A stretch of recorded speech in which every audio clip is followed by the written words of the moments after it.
The Cagayan River system is a serpent of white water and jagged rock, carving its way through the dense heart of northern Luzon. In the monsoon season, the water isn't just a liquid. It's a high-velocity force of nature packed with mountain debris and sudden lethal pressure drops.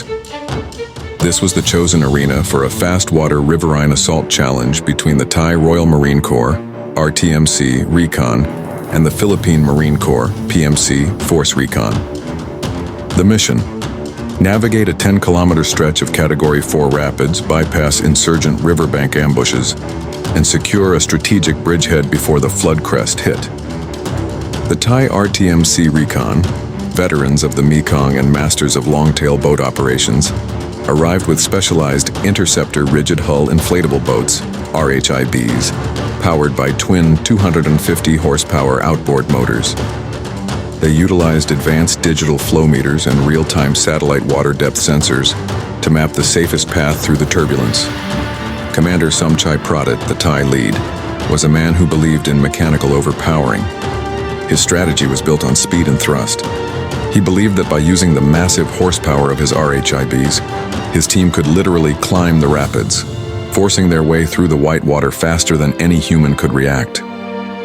He viewed the Philippine Marines as a capable but resource-constrained force that relied too heavily on manual paddling and low-powered engines. To Somchai, the river was a physical barrier to be conquered by torque and fuel.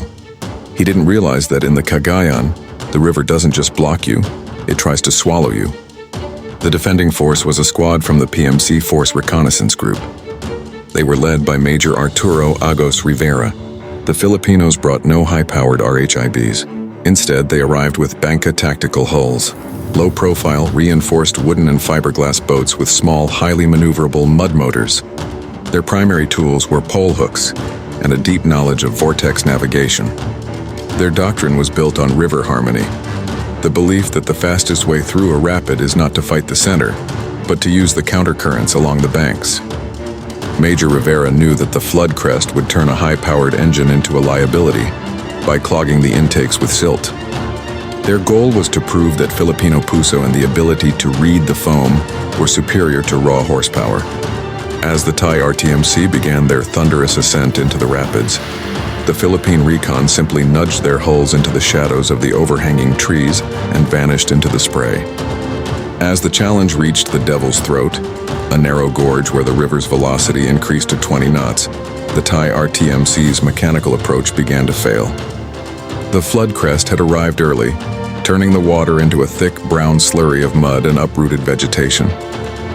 The Thai twin outboards, designed for clear maritime water, began to overheat as the silt clogged their cooling intakes. Commander Somchai watched in horror as his lead boat lost power in the middle of a massive standing wave. Without the torque to fight the current, the RHIB was nearly capsized by the suckback effect, a high-pressure vortex created by water rushing over submerged boulders. The Thai team was forced to divert their focus from the mission to a self-rescue operation, their high-tech sensors unable to help them in a world of zero visibility and raw mechanical failure. If you're a true full-blooded Filipino who carries the spirit of puso in your chest, show your support and subscribe to this channel right now. Join us to celebrate the profound and often secret influence of Filipino culture on the world stage. While the Thai elite were battling engine failure, the Philippine Recon were executing eddy hopping. They didn't use the center of the river where the current was strongest. Instead, they moved through the eddies, areas of calm or reverse-flowing water found behind rocks or in the bends of the river. By using their pole hooks to pull themselves from one eddy to the next, they moved upstream with minimal engine use. They were using the river's own energy to move against it. They didn't need flow meters, they looked at the boils and V lines on the surface. A downstream V meant a submerged rock, while an upstream V meant a clear channel. This foam reading allowed the Filipinos to maintain a constant silent speed, while the Thai motors were screaming in a losing battle against the silt. The most critical tactical moment came at the ambush point. The insurgents had set up thermal sensors to track the heat of boat engines.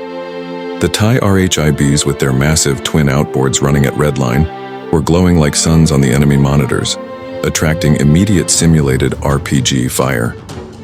The Philippine Recon, however, had their mud motors tilted up, using the current and their poles to glide past the ambush point in total silence. They were thermally invisible because they weren't fighting the river. They were part of its natural movement.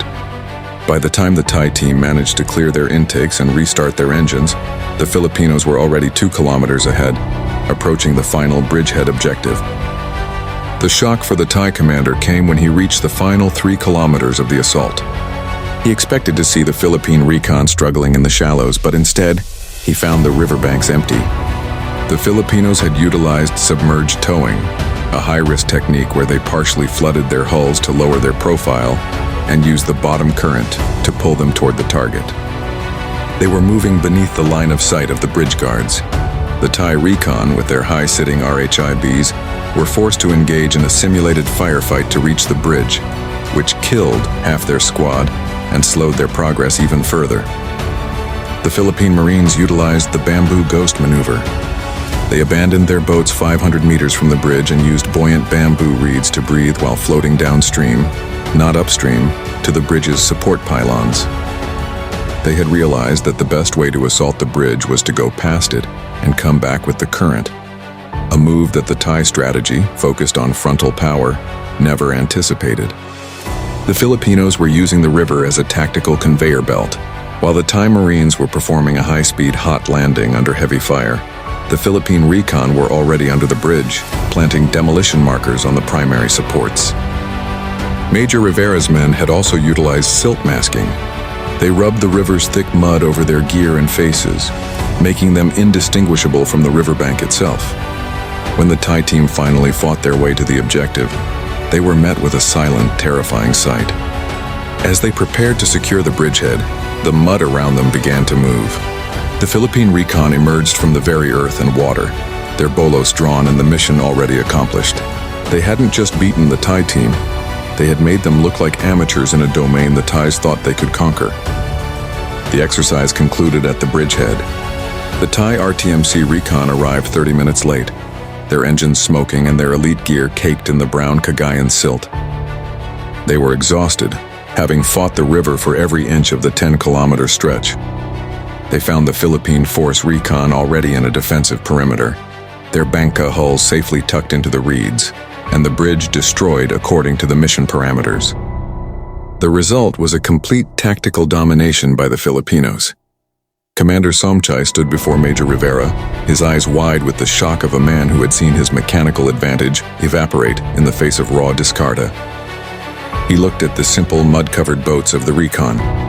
"Major," Somchai said, his voice reflecting a profound professional humbling, "my engines have 500 horsepower. My sensors map the depth to the centimeter. How did you get past the devil's throat while the flood crest was hitting? My boats were almost turned over by the vortex." Rivera offered the Thai commander a hand up from his RHIB. "Commander," he said, "your engines are strong, but they are loud. They fight the river, so the river fights back. You look at the water as a road, but we look at it as a brother." He pointed to the eddy lines still visible in the water. "We didn't fight the devil's throat. We asked the rocks to hide us in their shadows. We didn't use power to climb the wave. We used the Puso to wait for the river to give us an opening." He explained that the Thai team had lost because they trusted their torque more than their instinct. The result of the fast-water riverine assault fundamentally shocked the commander and the Thai Royal Marines. It proved that in the world's most violent river systems, mechanical overpowering is a trap. The Thai RTMC learned that the Philippine Force Recon are the true masters of the Agos, a force that can turn a lethal rapid into a silent highway through pure Puso. Commander Somchai concluded his report with a sobering admission. "In the fast water, the man with the biggest engine is the first to drown. The man with the discarte is the only one who survives." The Filipinos hadn't just won a challenge, they had proven that the heart of a Marine is the only motor that never clogs.